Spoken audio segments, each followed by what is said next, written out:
So I get to be Ruth Schwendinger today and every day. My work at Prevention Network allows me to work with coalitions and supporting coalitions and community-based groups and help people build capacity at that community level. So I love what I do. I love being able to encourage and support people. And so I get to do a lot of that. One of the ways we're doing that through the programs at Prevention Network is with these capacity building workshops. And so I want to invite everybody who's here at this point and go ahead and open the chat function on Zoom and add your email address and your name, and Ms. Riddell's already beat me to it. And then that agency or the organization that you're representing, or if you're just here for yourself, you could say community member as well. So joining us tonight for our capacity building workshop is Mr. Barry Schmidt. And Barry's got a few things to share with us, but I want to set the stage a little bit.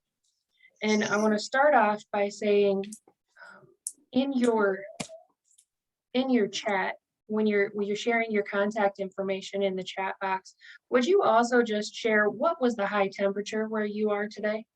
What was today's high temperature? I think it's important for all of us to have somebody in our lives who pushes us to work up a sweat. For me, it's my sister. She does that for me. It's a lot easier to do that on days like today than it was last week. So it's important that we be able to laugh at ourselves, be able to recognize that everybody's coming from a different perspective, a different background, with different motivations. And so our motivation tonight is really to build capacity and to get more comfortable with logic models as a planning tool. And I asked Barry to walk us through that. Barry Schmidt works with the Neighborhood Resource Center and works with several regional groups. He's been working in prevention for, I think you said over 30 years. Okay. So he has a lot more context when it comes to using logic models and other prevention tools than most people that I work with. However, he's also very active. He's very growth mindset oriented and very positive prevention oriented. 82, my goodness. All right. And Paige, you said it got to be 80 where you are? Wow. All right. I hope everybody's got some ice water or iced tea handy. I hope you're comfortable. I'm just kind of allowing a couple minutes of grace time. So if you're just joining us, please do add your name, your contact information, email address, and the high temperature for today where you are at in the chat box. And that way we'll be able to just connect on a different level. And hopefully the high temperature makes a few more people smile. It's not a competition. It's nothing that you can change or do anything about. So I think we have a pretty good group at this point. It's 4:02. Barry, I would like to turn it over to you at this point. If you have questions throughout though, please drop them in the chat or just go ahead and unmute yourselves. You're invited to join us on camera if you're available for that. All right. Thank you, Ruth, first of all, for the opportunity to speak with everybody here. We did have a podcast that we did recently, and I believe that'll be posted soon if it's not been posted. To get things started, I just want to talk a little bit about some of the precursor things that before a logic model really needs to be into play. There are some really some processes and tasks that have to be completed prior to that.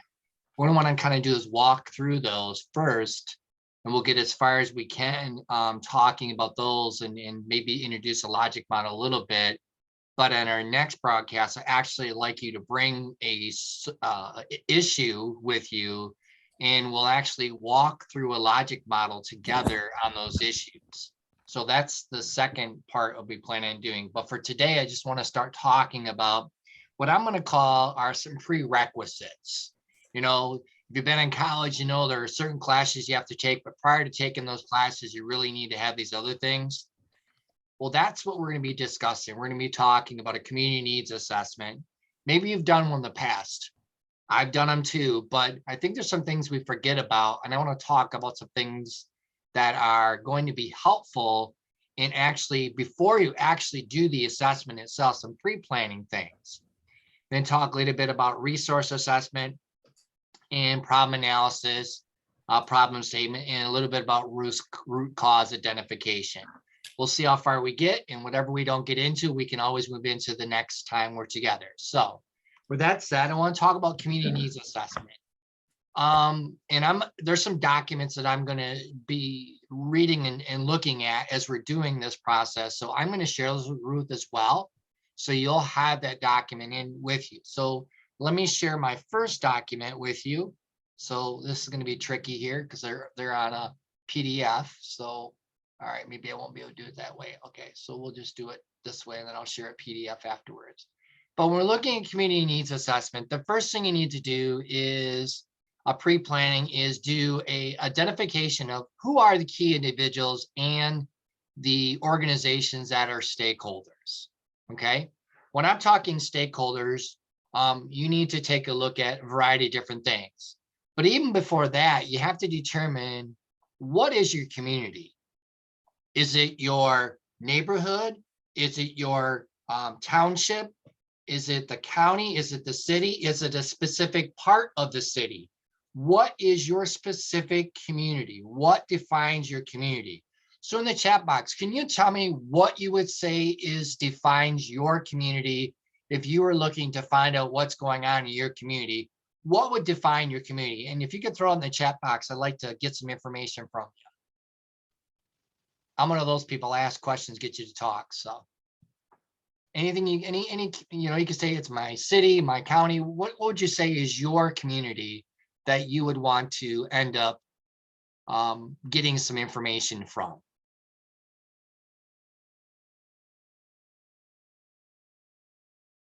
County, awesome.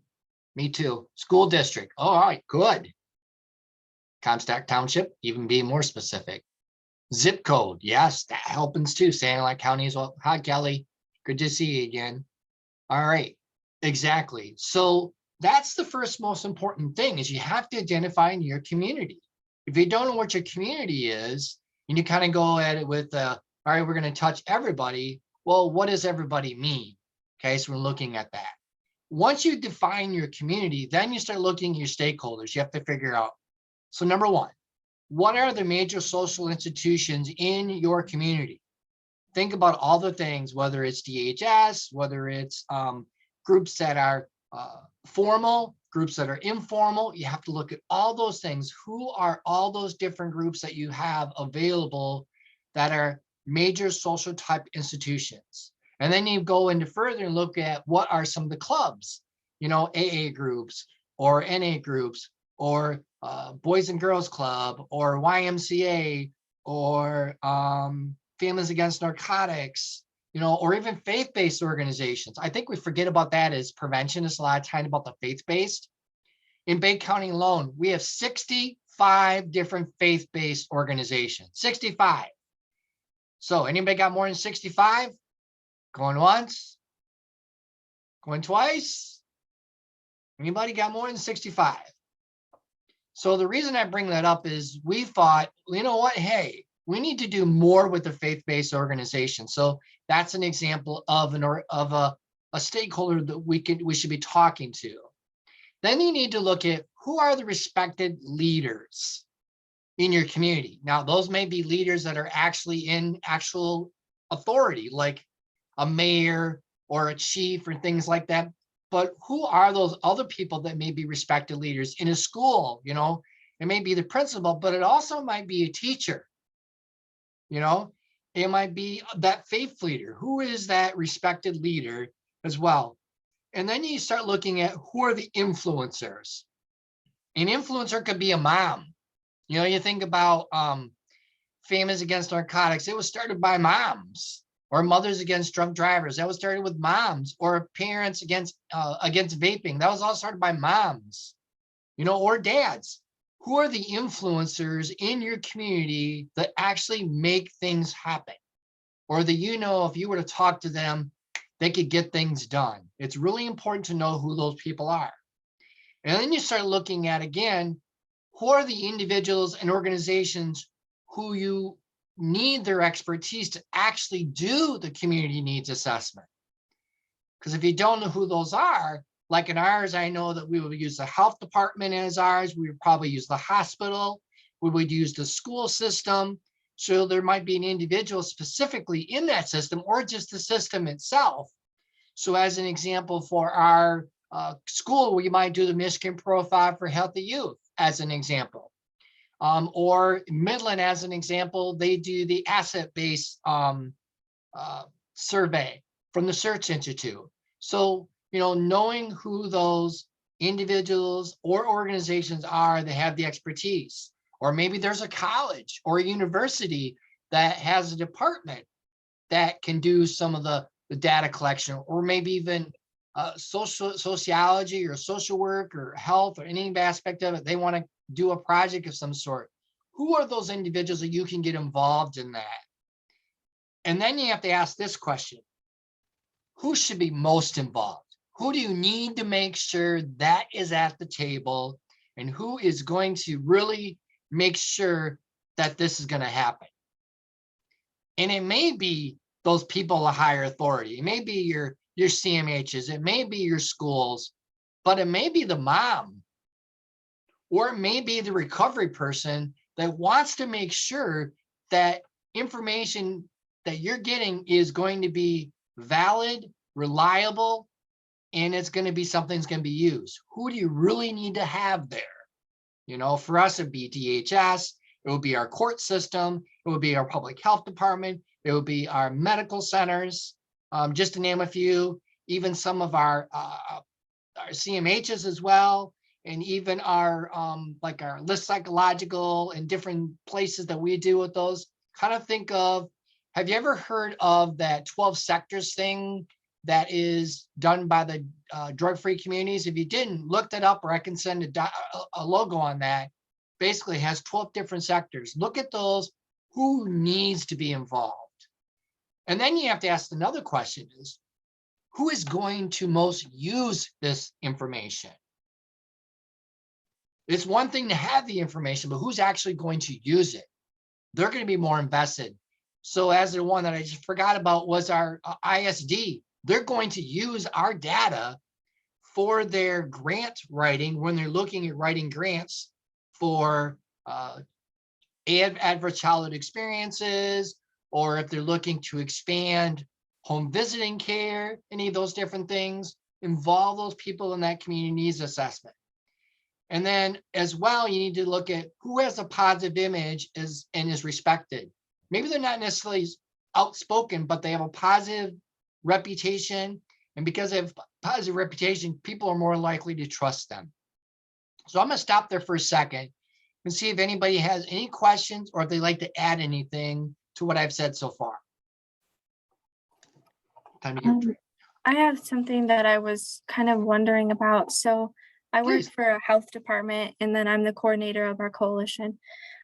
So the health department does a community needs assessment. Is it okay or to utilize that one, or should the coalition kind of do their own data collection as well?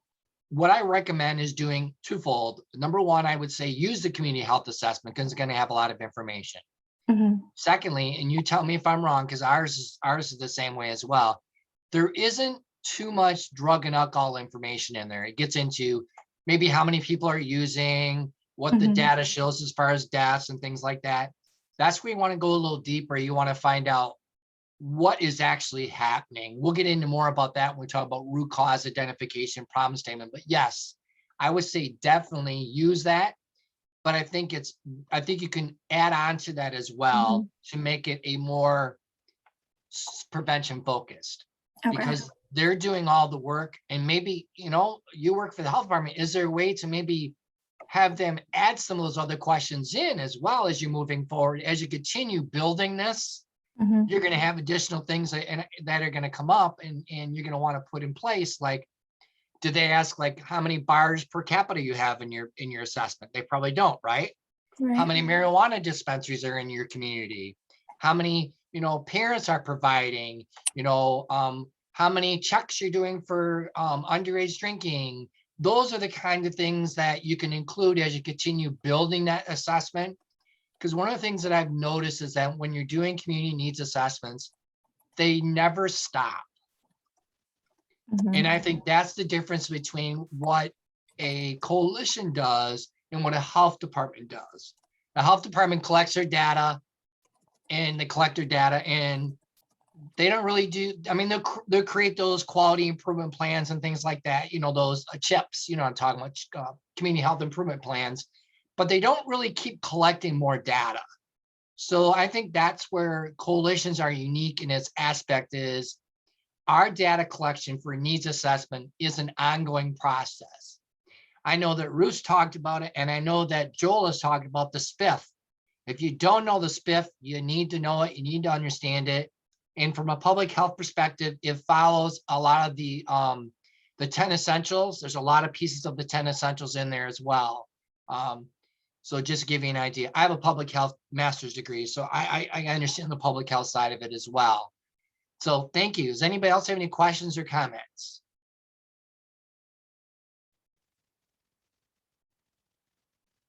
Okay.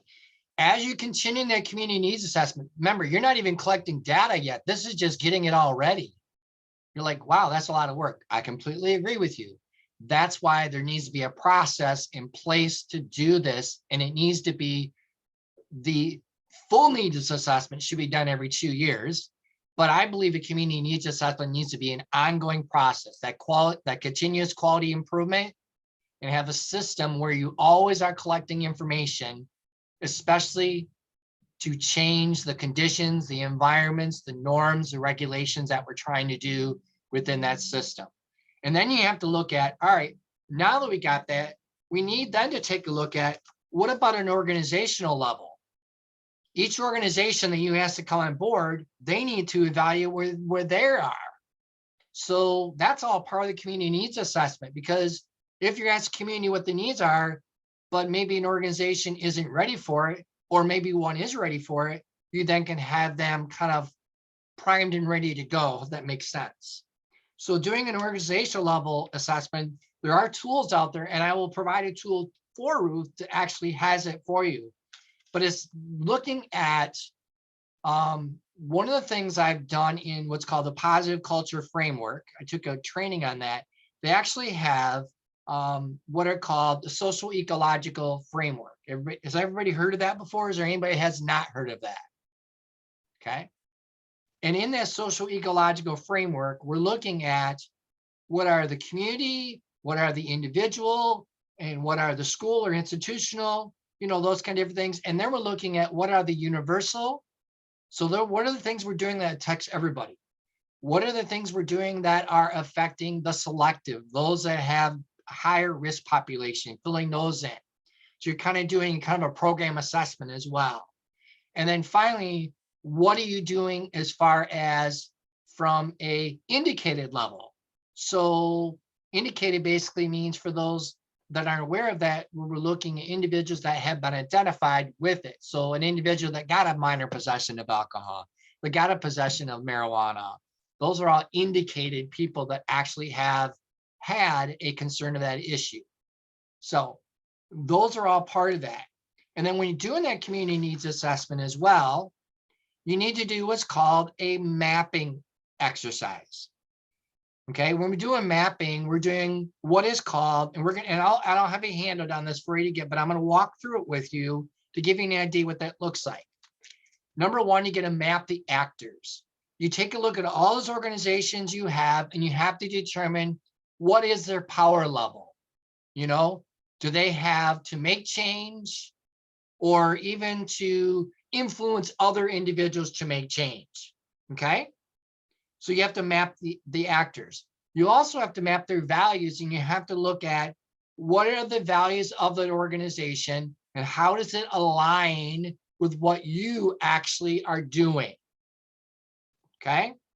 You have to also map their interest, not only what their mission is, but what are their interests, because their mission may be one thing, but maybe they're doing other things that are related to that mission, but aren't necessarily spelled out. So as an example, we have the Great Start Collaborative. that we're involved in.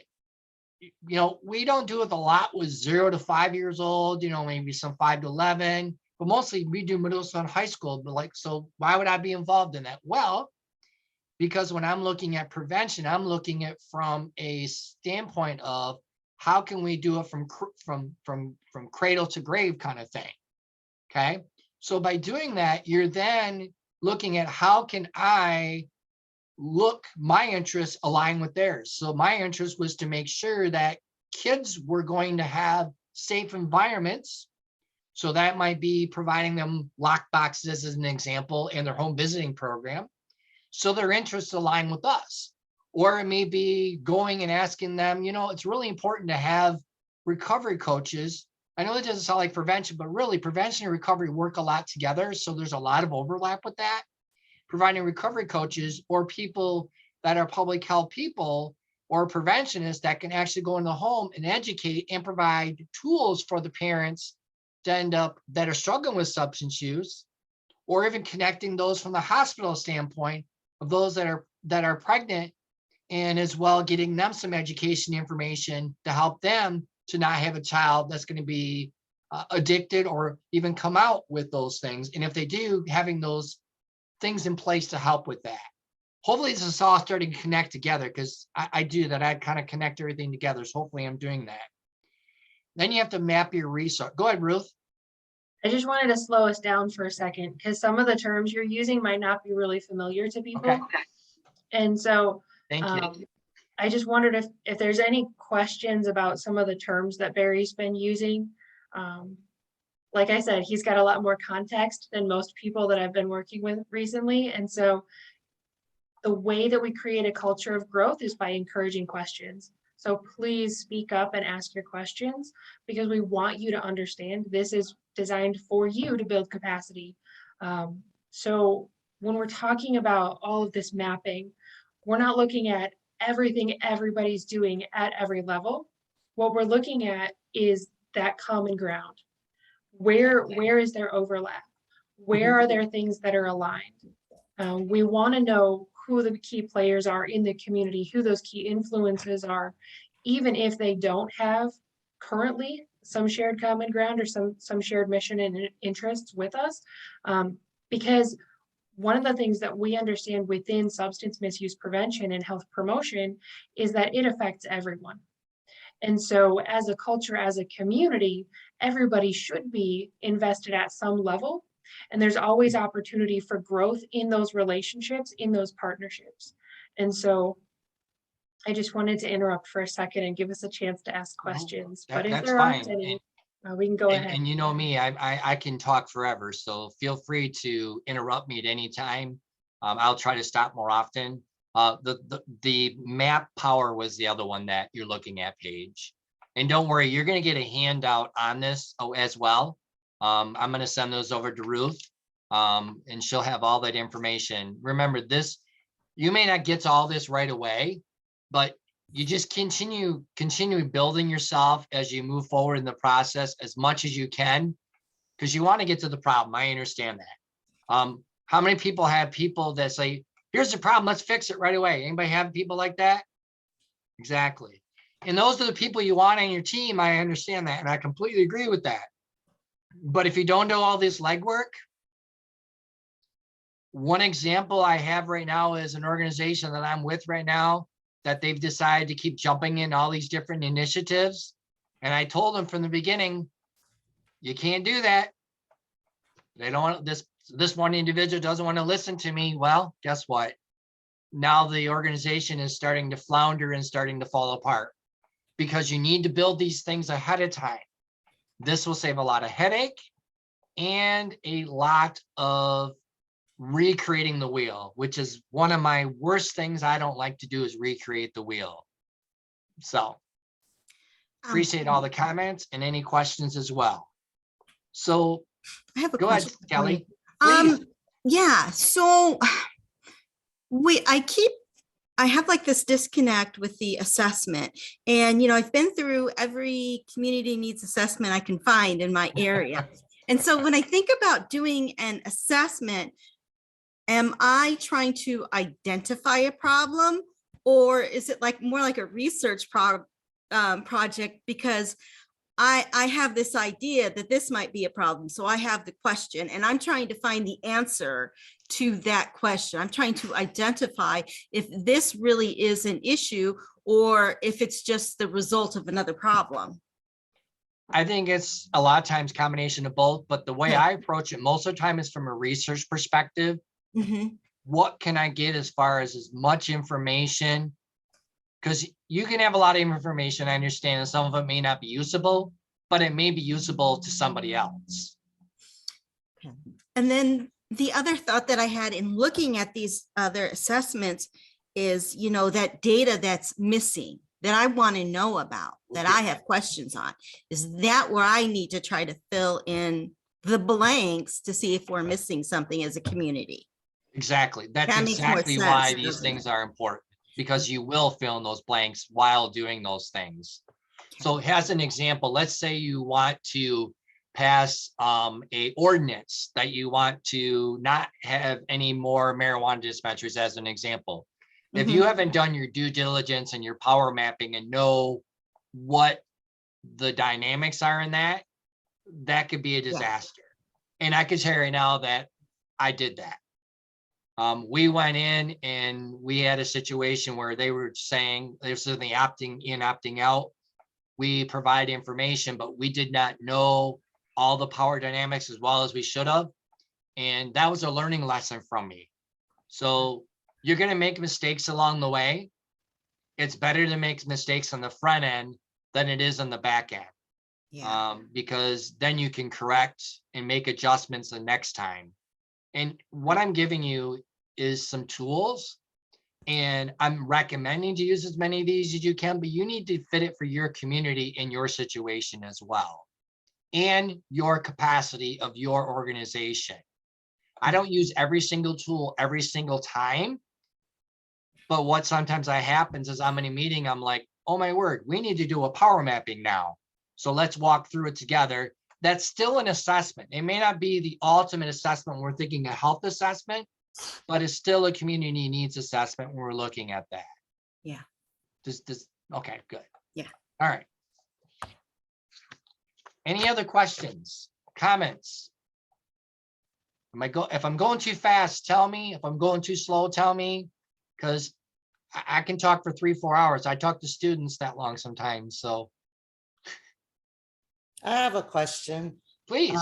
In your example that you just used, I think you were referencing the dispensaries in the neighborhoods, and you said Yeah. you didn't power map fully. Can you walk us through an example of what your power map would be for that scenario? Yep. What I would do is look and see, number one, I want to find out as much information as I can about the individuals that would have the opportunity to make that decision. That's the first thing I want to do, as much as I can. So let's say that I have the mayor that has the ultimate power. Use that as an example. Who is an individual that could influence the mayor? That would be one of the things I would ask myself for. If there isn't somebody that can directly influence them, is there another person that would have the opportunity that they as well could influence somebody else that influences the mayor? So that's one part of it. And then I have to see as well, what power do I have as an organization, as an individual, to make that change? So if I am an individual that knows 10 people that think this is a bad idea, as an example, then that would give me more power as well on that as well. Does that making sense? It does. I guess I was wondering, would a part of that assessment or that map be, because when you say you didn't do it fully, I think maybe there's when you're doing the research, you want to know what it takes for them to establish a dispensary, what process they have to go through, so you know how to combat that. That's part of it as well. You have to know exactly what is the, as you said, the process. And we didn't know a lot about it. And that's on me because I didn't do my due diligence. So I'll take full responsibility for that. When I screw up, I will say it. But I learned from it. Mhm. And I thank you for your input on that, because yeah, that's exactly one of the things we didn't do enough of. We did meet with somebody that was and asked some advice of some things we could do, not to lobby or anything. They gave us some suggestions. We did that in the beginning. That seemed to get us an idea of where everybody stood. So one of the examples we had was we had candidates that wanted to, and this is a line you got to be very careful of. You weren't lobbying or anything like that, but you're just asking, here's our view on the issue. Can you just tell us where you stand? Because they're not elected already. So that was what we did on that aspect of it, and come to find out, and we even did certified letter, so that way we know they received them all. So that's an example of how you can use power mapping as well. Hopefully that's making sense. Yes, thank you. No, thank you. Please ask questions. I really appreciate questions. And then as you continue moving through that and mapping those things, then you can create what's called the community profile. And that community profile is going to break everything down for you. It'll look at your demographics. It'll look at your ethnicity. It'll look at your age grouping. It'll look at your, all of your data that Kelly was talking about. This is your data part. You're looking at your consequence data. You're looking at your DUIs, your DWIs, all those things. That's all part of it. That's all done a lot of times. I don't know to what extent yours did in the health assessment for your community from the public health, but I know ours don't get into a lot of that. They talk more about maybe some crashes, but they don't get into too much. Then you have to talk about liquor law violations. And I'll give you a handout on this, by the way.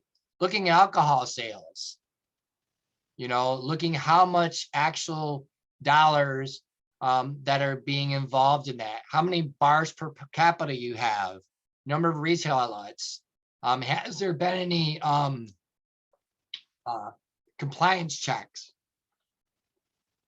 Where's the money going for the liquor licenses? Like ours, an example, our money goes directly to our city, from the city, and they use it for public safety. So that's an example. We know that because that was part of our needs assessment, looking to see what we need to do. Then looking at the school data, the suspensions, any vandalism, anything that you see out there. It might be school from a local high school, middle school, or even a college, university, depending on what population that you want to, or your coalition wants to focus on. And then looking at the criminal justice data as well, looking number of parties, anything to do with the criminal justice system. You can get data from each of the sheriff's department have data pieces you can get regarding that. Looking at injuries and deaths as well. And what are the alcohol and drug treatment centers you have in your area? What are the recovery organizations you have in your area? So once again, you're doing a lot of that needs assessment. You're taking a look at what are the youth initiatives that are out there? What are the parent initiatives? Any of those kind of different things. So I'm going to stop there. I know that's a lot of different information, but kind of developing a community profile and getting as much data that you can use then to analyze. And I'll answer any questions or any comments.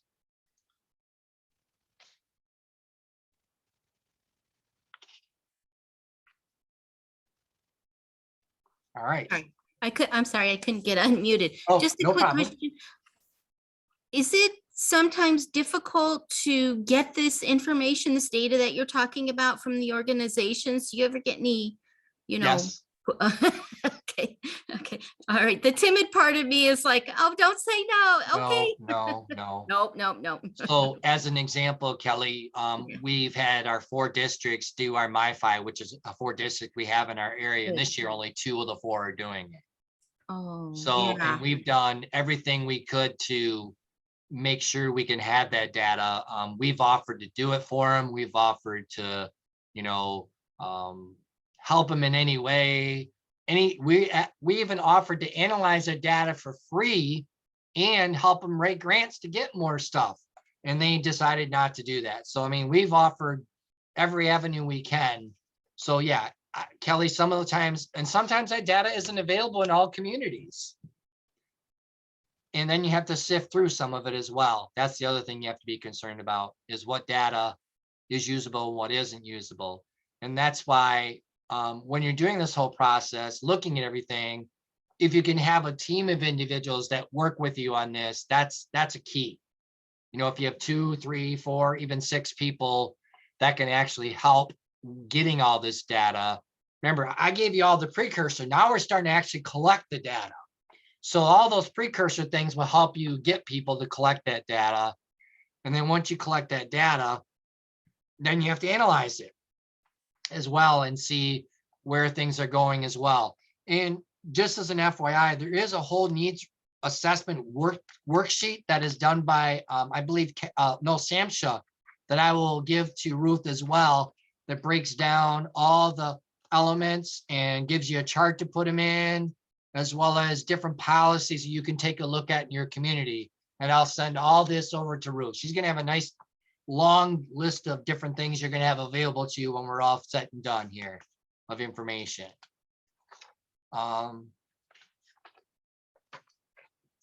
And I also have a example of a community assessment that was done by another community as well. So you get an idea what theirs looks like. Now, theirs may not be as intense as the ones we're talking about, but it's one that you can utilize as well. All right. Now we can move into the next part, which is the resource assessment. In the resource assessment, you need to take a look at what resources do you have in the community. We did for our trauma group, we did something which I thought was pretty cool. We did a World Cafe. World Cafe basically is you have, here's the question, and everybody kind of says, here's what they see as the issue.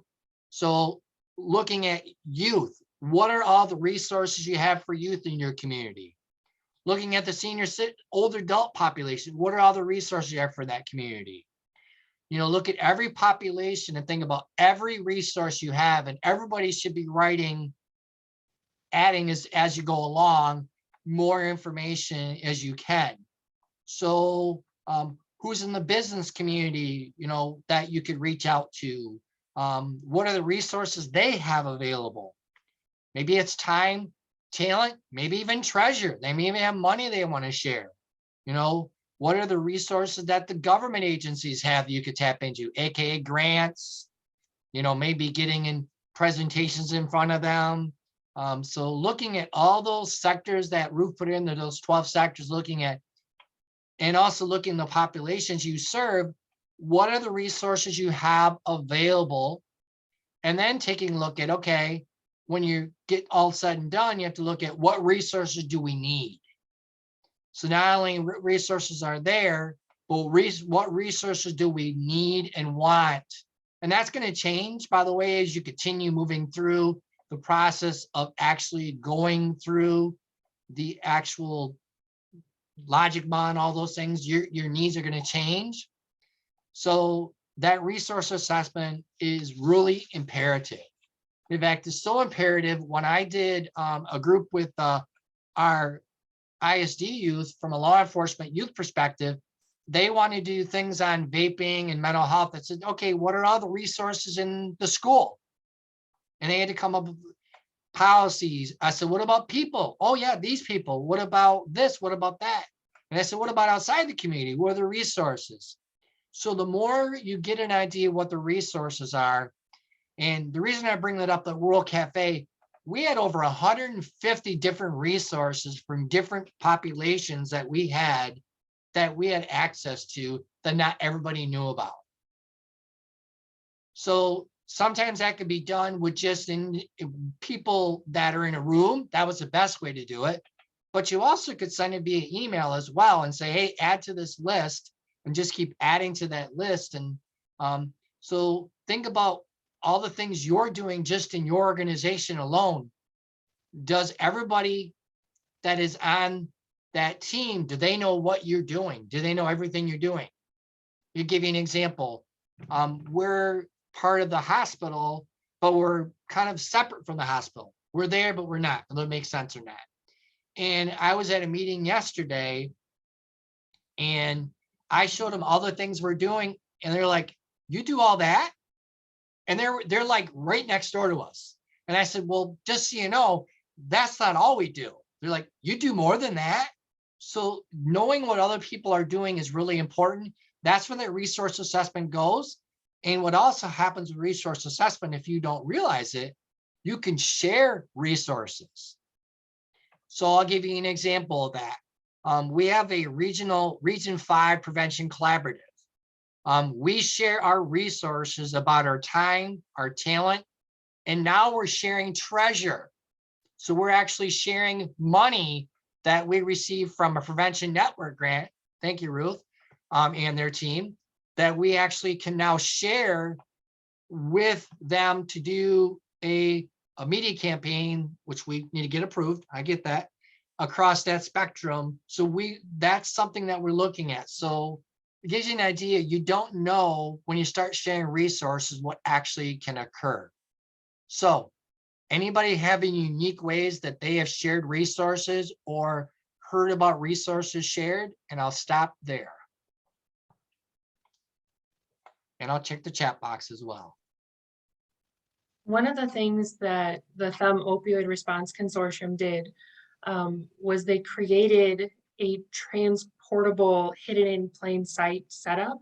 So we created like 4 different totes full of resources that could be set up as a youth bedroom or teen bedroom to duplicate the hidden in plain sight. And we partnered with Families Against Narcotics to get the right information in there. We partnered with the Michigan State Police to get the right updated information about what youth were using and what that looked like as far as keeping things concealed from their grown-ups in their lives.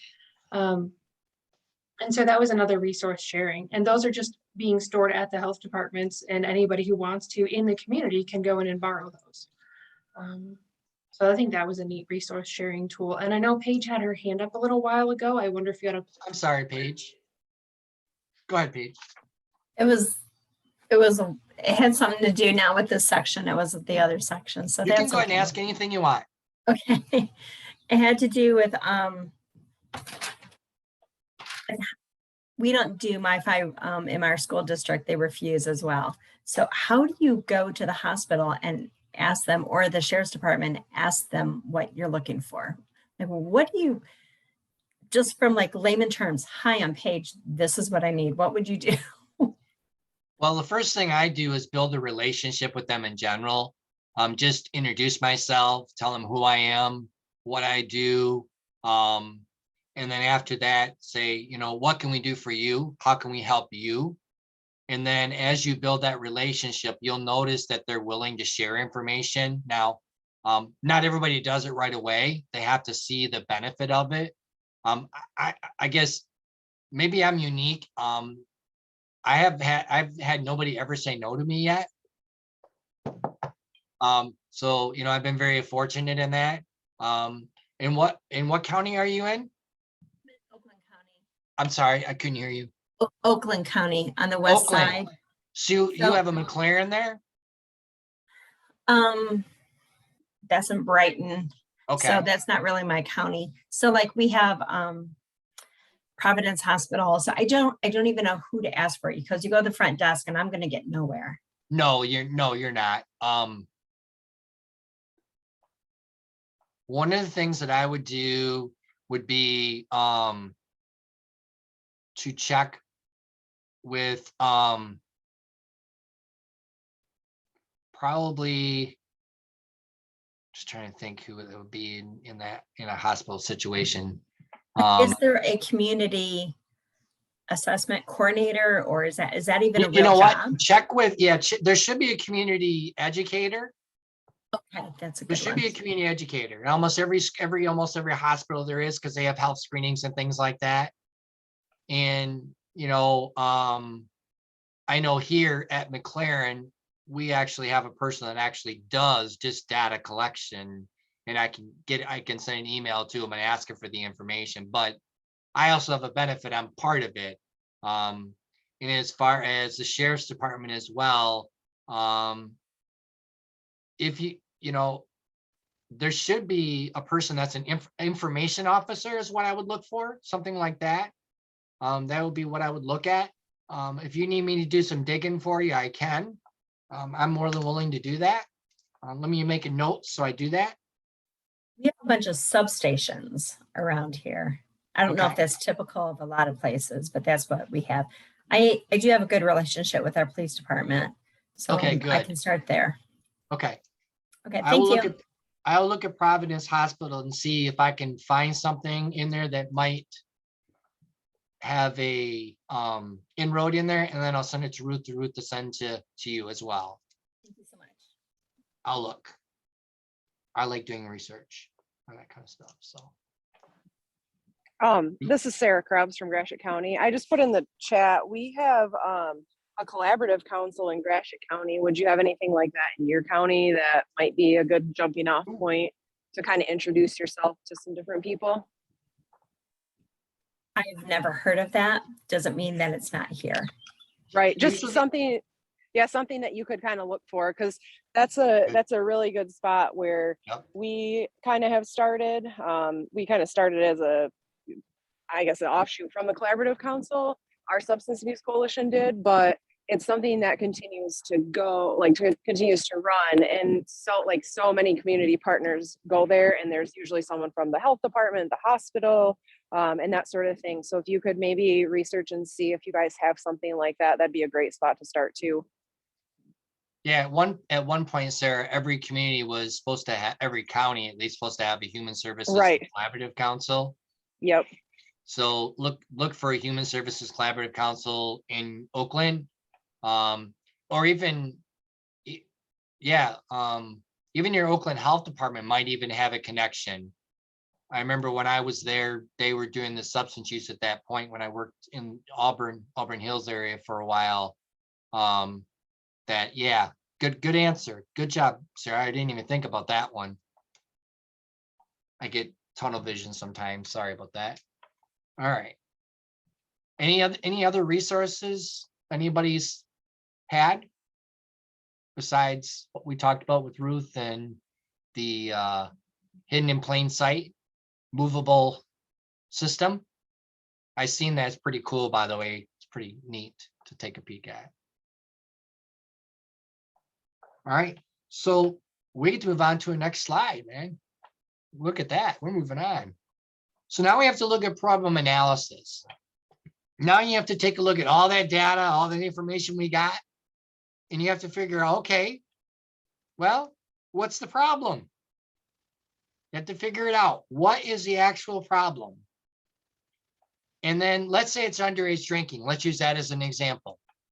And you have to ask the question, but why? Why is it a problem? So what might be some examples of why underage drinking might be a problem? What are some examples from people?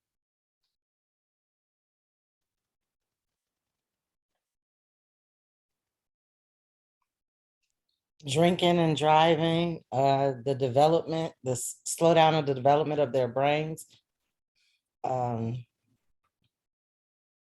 Okay, Just Interactions with law enforcement. okay, Stick with them. About low academic achievement. okay. So each of those problems, then we have to ask a follow-up question. And when the information you just gave me, there needs to be data to support those, okay? So when you're doing a problem, but why? If you say it's low academic, you need to have data to prove that, okay? So I can tell you that I'll do marijuana as an example for just for this sake here. I know that our data, well, I could do underage drinking, to be honest with you. I could say access. The kids are drinking at home as an example. I could say that's a problem. Underage drinking is a problem. Kids are drinking at home. And I could say that's a problem because 50%, I think it's 40% of our kids are drinking alcohol with an adult in their home. Okay. So that goes back to why that's a problem. Okay. Or if we look at marijuana as an example, I could say, you said low academic achievement. I could say that data proves that 20% of my kids are getting D's and E's that are using marijuana as an example. Does that make sense? You have to have data for every problem and every but why. You have to have a problem. You have to have data to back it up. Okay. You can say something's a problem and say why, but if you don't have data to back it up, then it's a lot harder to actually make the impact you want to make. So I could say that that adults are providing. Here's another problem I could say is that 6 out of 10 of our social district drinkings are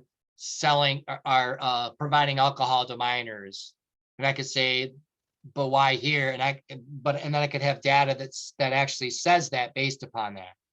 Does that make sense, everybody? I just want to make sure I'm on the same page before I go too far in this one, because this is really important to get. The but why part is looking at, there's a problem, but why is it a problem? And what data do you have to back that up? Because you're gonna have, if you don't have data to back it up, it can still be about why, but it's not going to fit into the logic model.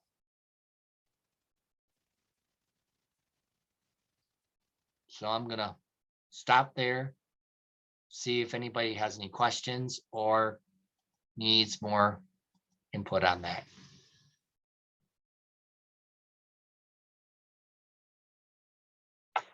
So once we then have now looked at all of our data, we now have gone through all this power mapping, all those things. It's all going to come into play as we continue moving forward, okay, as this planning process goes. It may not be necessarily right here, but it's all going to be part of this, okay? And now that you have your data, you have all the information collected, you know that underage drinking is a problem, you know about why, then you have to ask the question next, why here? Why is it happening in my community? So if you say kids are drinking, too many kids are drinking, that could be the problem, right? And if you have data to back it up, you can put that there. If you say it's there, then you look about why. Okay, why is it happening in your community? How do you know too many kids are drinking in your community? You could say, well, 40% of our kids have drank the last 30 days in our community. That's good, but why in your community? Why are they doing that? And that's where you might have to gather more data. Get what I'm saying with this? That's continuous quality improvement. So that might be doing another survey asking, so why are you guys, there's a lot of drinking going on. Why are you, what's going on here? Or even ask law enforcement officer what they're hearing, kids what they're hearing.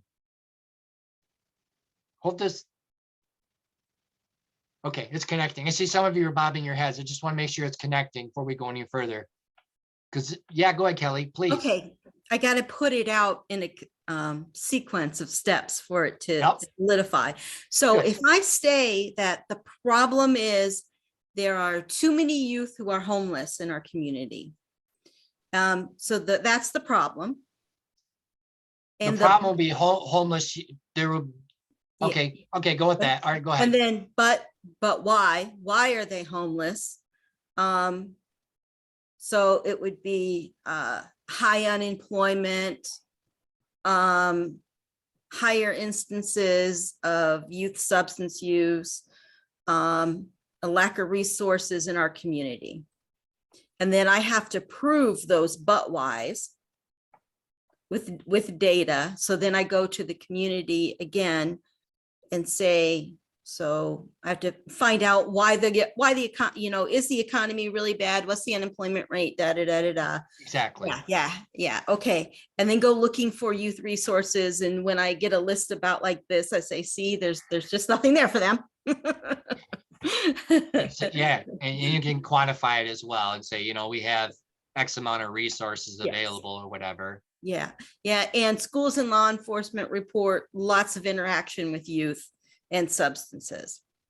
And then the but why here,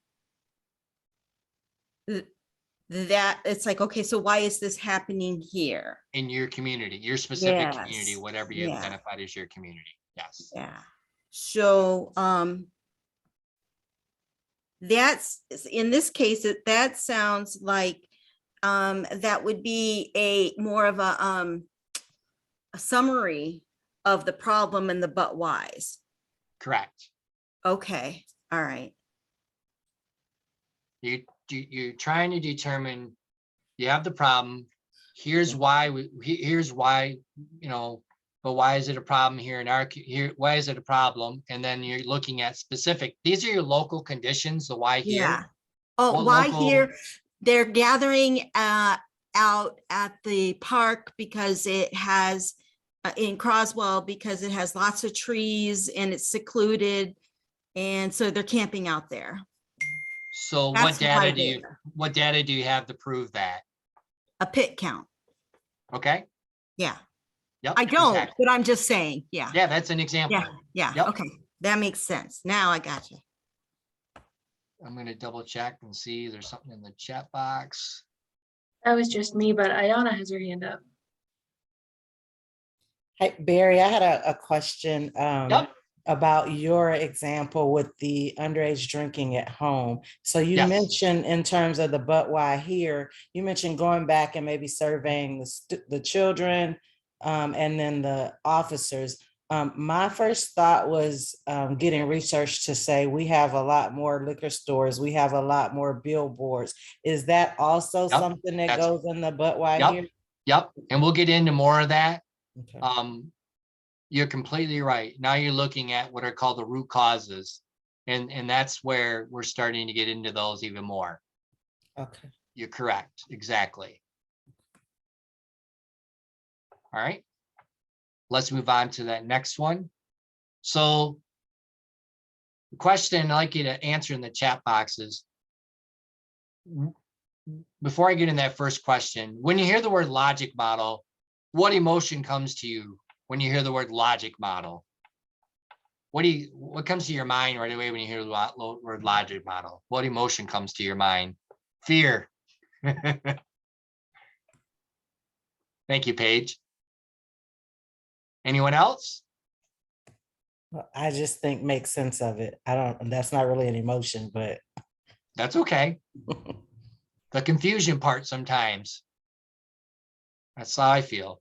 So why do we use a logic model? Why do you think we use a logic model? Yeah, I agree. Panic, freeze. What are the details exactly? All those things. So why? So the details is part of using a logic model. Anybody else? Why do we use a logic model? For me, a logic model is a visual of the work, like a picture of the work to be done over time. Exactly, Verdell. Thank you. Yes, it's that picture. So when you have a picture, it makes it easier to see it, doesn't it? That visualization.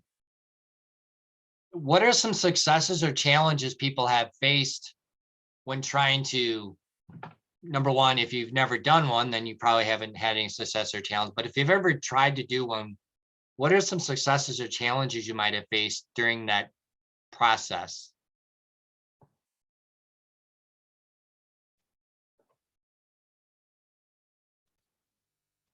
None really, Barry, because can't you tell I'm a visual person? So, Excellent. yeah. I think a success is just holding myself accountable. Keeps me on track. When I get Yep. a little scattered, it's easy to go back and look at it and go, okay, this is what I'm doing here. Exactly. The accountability is a big one, Paige and Kelly said as well. And Sarah, I completely agree, because to figure out what actually needs to be done, because I don't know about you, sometimes there's people that want you to do things that really aren't part of that logic model.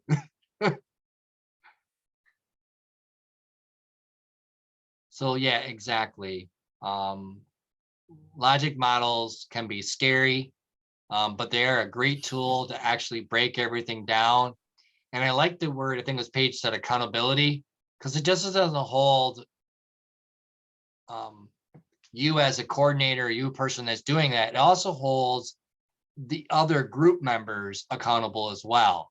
So they know what the expectations are. And as you continue building and forming more partnerships, you kind of have an idea of what you want to do and why you want them involved, instead of saying, why should we get you involved, kind of thing. So we're always asking that question, who else needs to be involved? Anybody else ask that question besides me? Who else needs to be involved?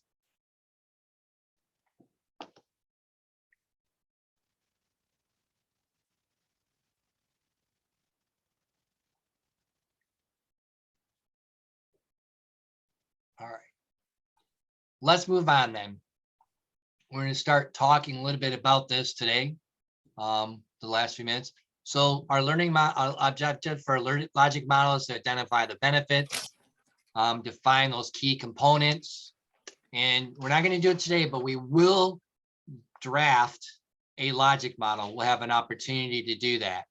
So it's good that you said those things we talked about earlier. The but why, started getting those things, but we're going to even bring it down even more, because those things you were talking about earlier, the but why, actually fall into even more than what we're talking about. So what do you think, besides the mapping part of it and the accountability, is there any other benefits to a coalition having a logic model? Is there any other benefits to that?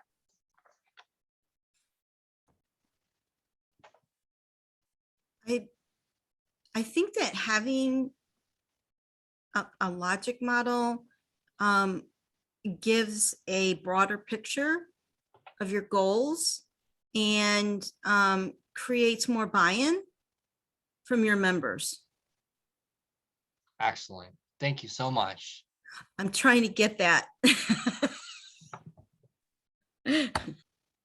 Well, and if we follow our logic model, we'll be able to demonstrate impact and turn around and use that to leverage that for more funding, for more buy-in from other communities, for different resources. If it's not funding, it's something else, right? Exactly. You're looking at leveraging, accountability, increased funding opportunities, and also impact. And isn't that basically the bottom line? Why we have a coalition is to have an impact. Because we can get together and hang out and have fun together and do things, but if we're not showing any impacts, then we have to wonder whether or not it is a good model of what we're doing. The nice thing about having these kind of things too is it helps with sustainability as well. We've been around since 1989 as a coalition, and that has a lot to do with because we've done this planning and done type of logic models. Now, I don't necessarily see a complete logic model, but we've done components of it, and we've continued to improve how we do these things as well along the way. So I know that's a big thing, sustainability, for a lot of people when we're looking at that. And yeah, Linda, good. Staying on mission. You ever get those times where there's a pot of money and everybody says, we need to go after that money, and it has nothing to do with your mission? Exactly. So it helps you to stay on mission across that spectrum. So here are some other benefits as well that these are directly from CADCA, by the way. Develops understanding, exposes assumptions. When you get people in your groups, they may assume that the best thing to do to change underage drinking is to have a crash car in front of the high school. And that's what they do for prevention. Okay. Sorry to pick on people. Or the best thing is we need to take people and we need to take them to the jail or and you need to scare the heck out of them, you know, that checks those assumptions of what people thinks. Also, monitoring your progress. We were talking about impact, quality, continuous quality improvement. You can monitor your progress. I think it's Joel that talked about systems. If I remember, he talked about different systems in place. This is part of that systems process that we can end up utilizing. And then this one is one that I have a hard time with. That's why I'm glad we do something like this. Restrain over promising. Promise more than what you can deliver. Anybody done that before? Yeah.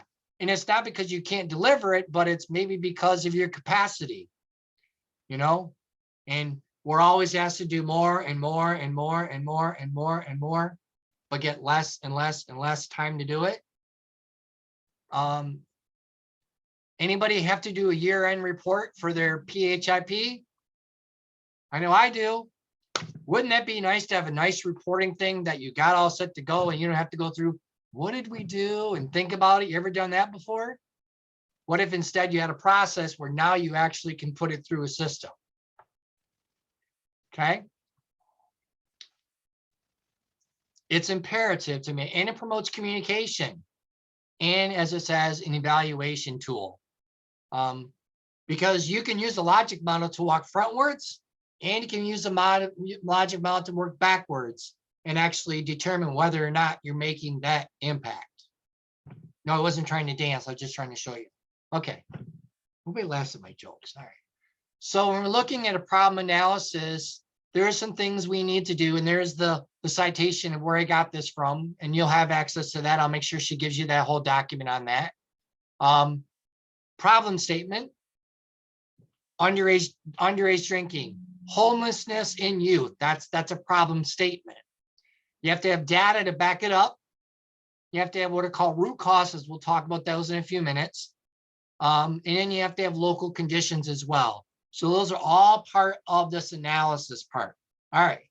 Now we're going to talk about this process here of looking at what are called the root causes. Okay. Root causes are probably the thing that is going to be the most beneficial when you're looking at why here, okay? The local conditions, all right? Really imperative on this, all right? When we're looking at these things, all right?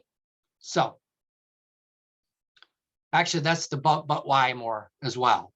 All right, so first thing you have to ask, and you can walk through this, what is your drug of choice? So underage drinking we'll put as, what are the two main, I gotta be able to see here, sorry. What are the two root causes? Is it because of community norms? Is it retail availability? Is it parental attitudes? It may be all of these, but you only need to choose two. Why do you think we only choose two? Anybody got any reasons why you think we only choose two?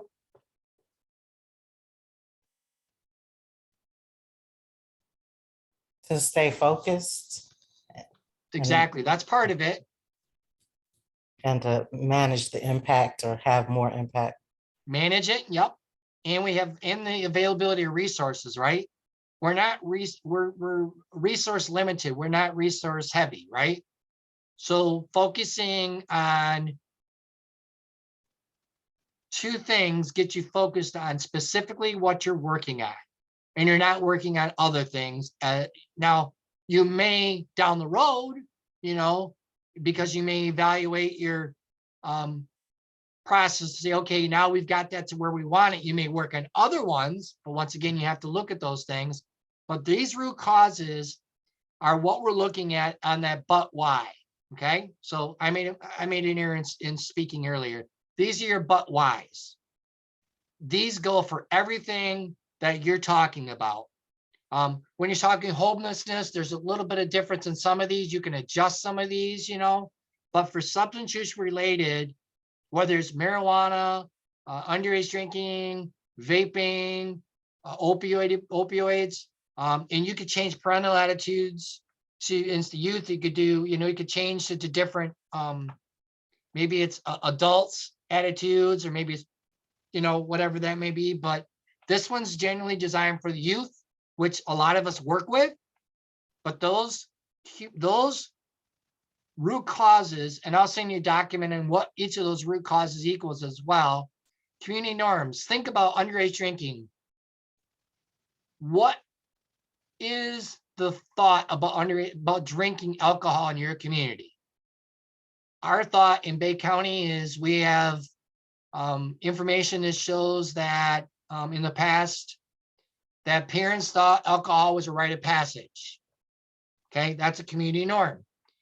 I'll ask a question to most people in our area and say, name one festival or two festivals in Bay County that don't involve alcohol. They can't name them. There are more than one or two, by the way, but the community norm is alcohol is embedded into all those things. That's an example of community norms. Can anybody think of any other community norms regarding underage drinking that you might think that are community norms?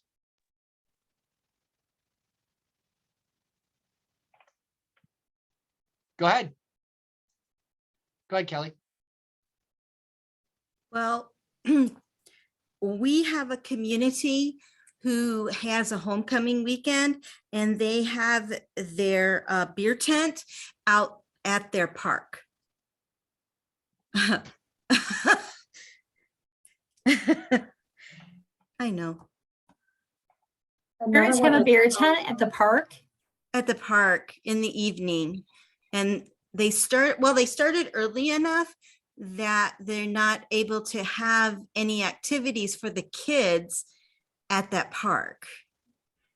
And I don't know that any of the money raised from that beer tent goes to the park. So this homecoming event is designed for adults, even though it's homecoming really is more supposed to be for the teenagers. Yeah. Okay. It's not it's a big deal with them. And it's actually in the summertime. So I think it's about people from the area coming back to that area.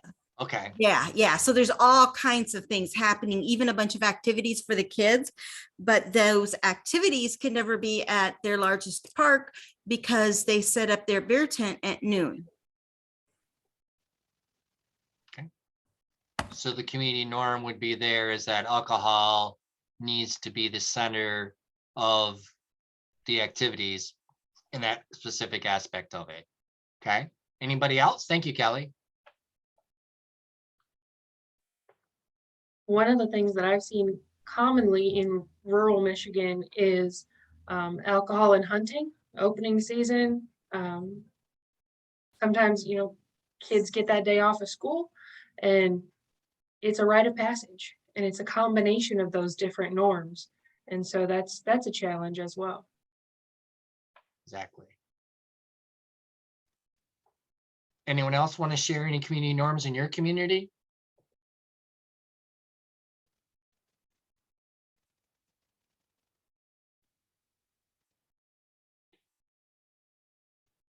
And we're talking about retail availability. We're looking at for alcohol as an example, all the establishments that actually provide alcohol. Taking a look at how much accessibility there is, all those compliance checks. Well, compliance checks would be in law enforcement, but looking at the availability there is what we're looking at. Parental attitudes. What do they think about alcohol regarding, especially underage drinking?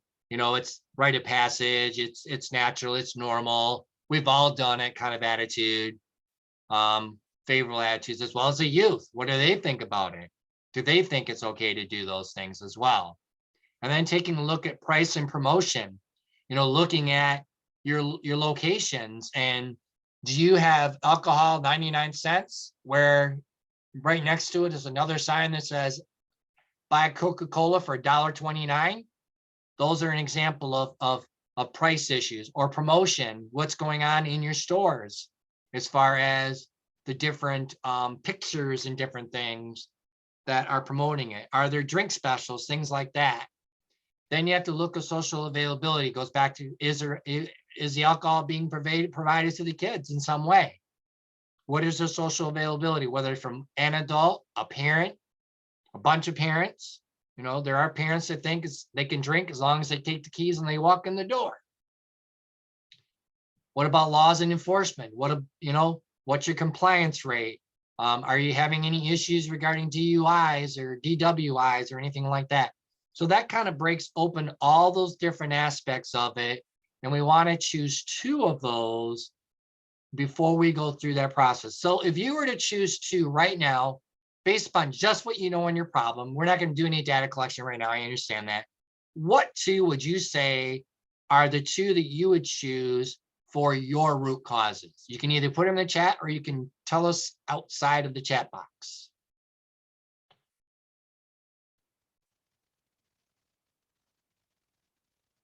In other words, you can talk. All right, I got one in the chat box. Excellent.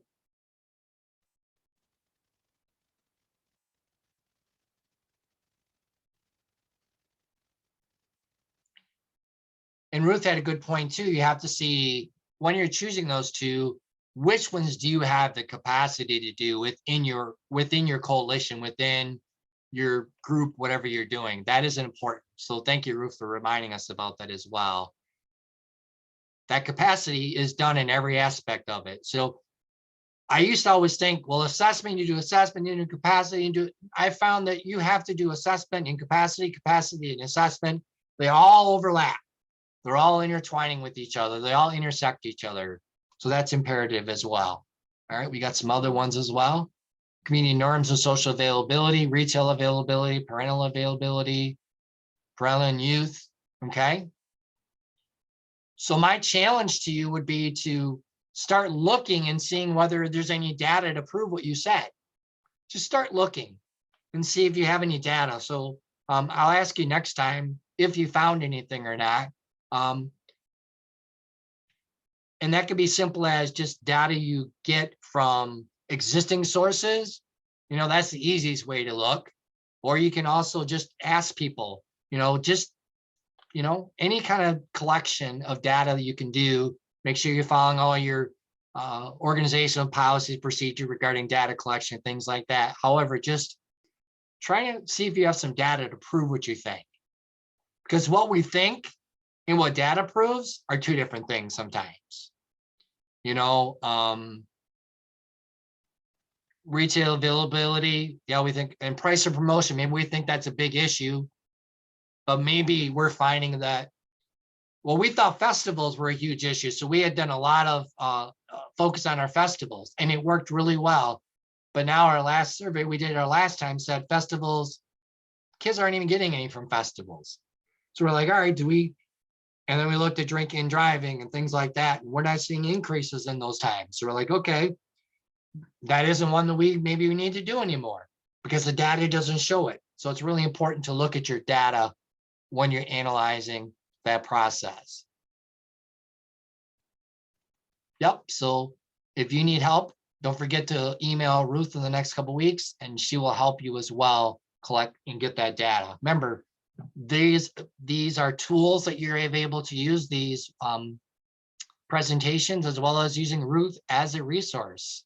She has a lot of knowledge and capability in those areas. So I think I might just introduce this a little bit today because we're getting close on time here and I want to make sure I leave some time for questions at the end as well for more.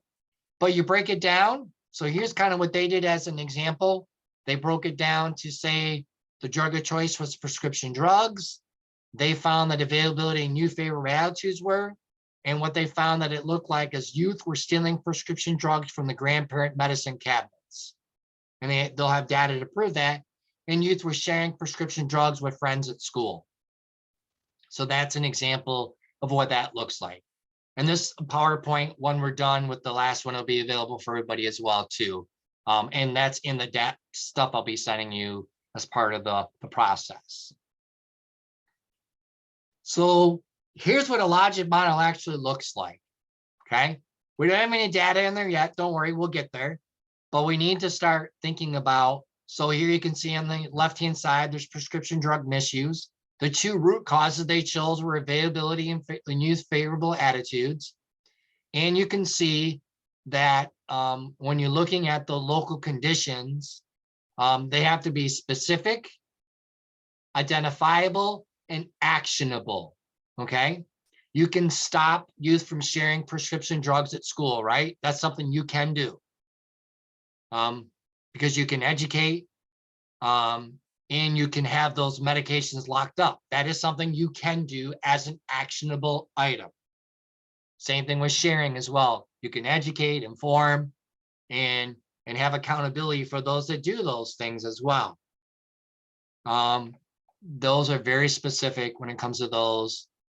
So you need to make sure that when you're looking at a logic model, you have the problem statement, the root cause, why, but why? Looking at those two root causes and then saying, but why here? And then identifying those local conditions. So what might be a local condition here about youth favorable attitudes that we might, a specific, identifiable, and actionable that you might have in your community, or maybe in another community you might think of?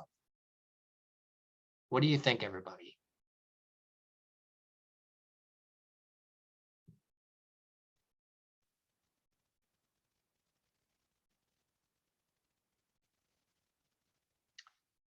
Why would it be youth favorable attitudes? They're sharing prescription drugs at school. What else might lead them to believe that it's okay to do that? Specific? Anything specific, and then we can work through the other part if we need to. Any examples? Maybe they see parents doing it. Okay. So youth are observing parents sharing medication. So that's specific, it's identifiable, and it's actionable because we could educate the adults on that as an example. And it may be, I'll pick on the older population, it may be an older adult that does it because they're trying to make ends meet, as an example, because we've had this happen. And we found out about one of our senior centers that was doing that. And maybe a grandson saw it, and maybe not one grandson, but multiple grandsons or multiple grandchildren in some way. So in turn, you had something to prove it from a data standpoint. So in our situation, we found that out. So we educate them and letting them know about all the consequences, about the felonies, about the availability of going to pay large fines and things like that. So it's specific, identifiable, and actionable. Thank you so much for providing that input into that. Mhm. Okay. Go ahead, Kelly. Maybe that grandparent just has a large stock of pills in their cabinet. And that makes the youth think that it's just fine. They're not going to notice. It's not going to hurt anything. And Do you think that would be more availability or more favorable attitudes? yeah, probably more availability. Yeah. Yeah. But if their attitude is, instead, you kind of alluded to it as well. You talked about they think it's Mhm. okay. Maybe they've been told, oh, just take this pain reliever, you know, it's not gonna, Yeah. it's okay. It's Doesn't okay. matter if it's prescribed to you. And if we had data to prove that, you know, that's specific, identified, and actionable, that would be an example of that as well. So you're there, but you just had half of the answer. Yeah. You got them in both. So those are good. That's what you want to do, you know, and you're going to come up with all these different local conditions, and then you just got to prove that actually are a local condition with some data. All right. I think we'll show the logic model, and we're about 5:23. I don't know how long you need to finish things up. And that's, once again, is a behavior condition observable? Does it occur enough to be measured? And can we do some strategies? This is all gonna be part of that packet. So here's what it starts looking like. So here, if you look at, and hopefully you can see that, underage drinking as an example on the left-hand side, they actually had data to show that it's a problem because they had 30-day use and MIP citations.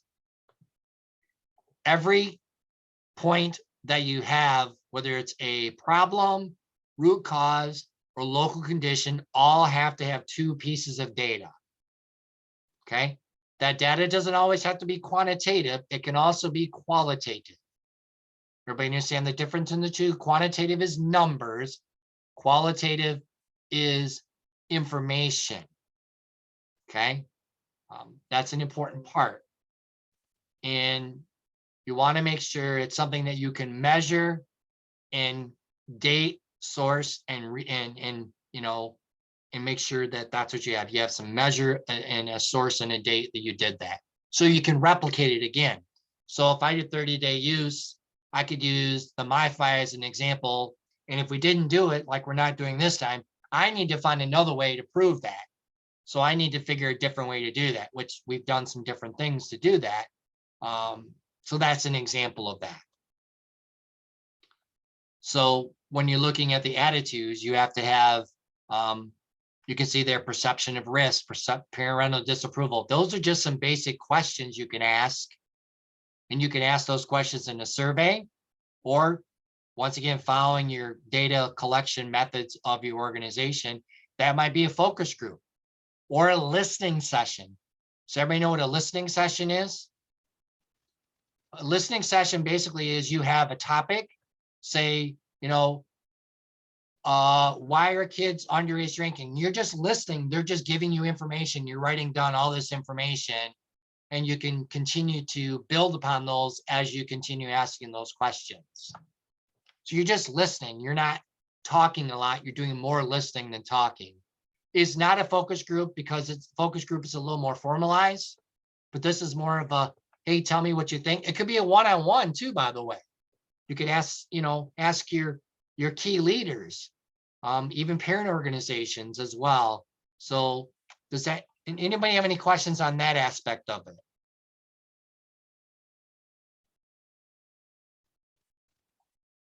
Okay, I know we get to the end here, so I want to make sure I'm following rules here. And then once again, you do the same thing, looking at the local condition as well, looking at all those things here. And if you look at the parental attitudes here, parents drink at the high school football games. Okay, that was an example of parental attitudes. And they got that from police reports and youth focus group. The youth told them the parents were drinking. Okay, so it wasn't data, it was just information gathering. That's that continuous quality improvement that you're continuing to do through that process. So I think we're going to stop there. And I will open up and check the chat box and see if there's any other questions as well. Excellent. Everybody did a great job today participating. Hopefully we've had some benefits of this, and I will turn over to Ruth to close us out. Thank you, Barry. I want to join everybody else in saying thank you to you.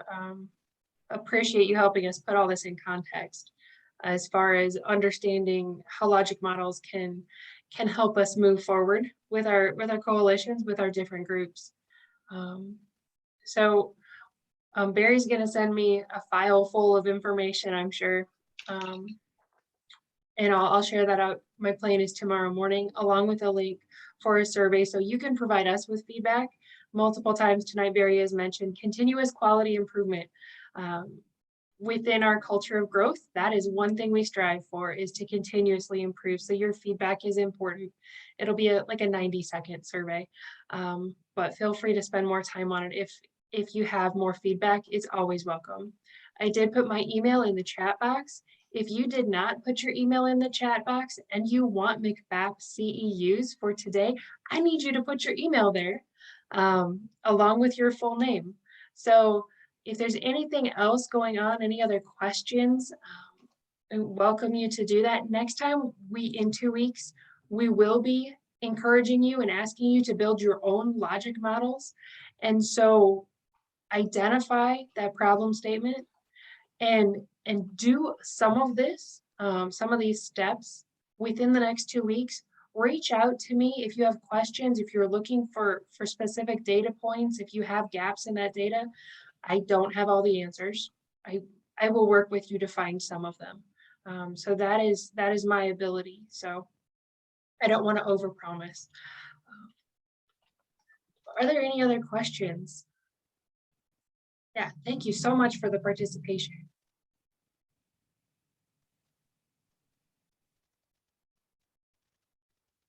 And I Okay, did put well- my email, in the chat box as well, so, And because I want think to make you have back your- credits.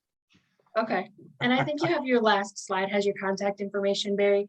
If you want to navigate there, it'll be a little easier. If there's nothing else, thank you, everybody. Have a great evening.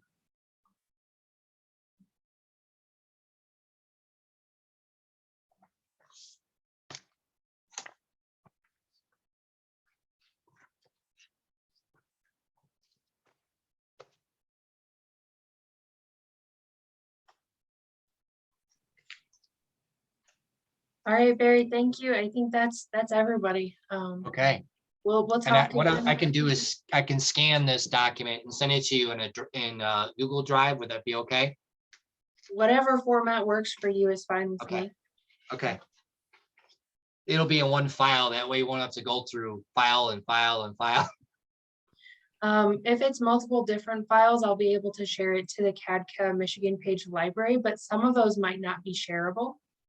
And so I wanted to make sure that it's okay to share all those out publicly. Okay. I'll send you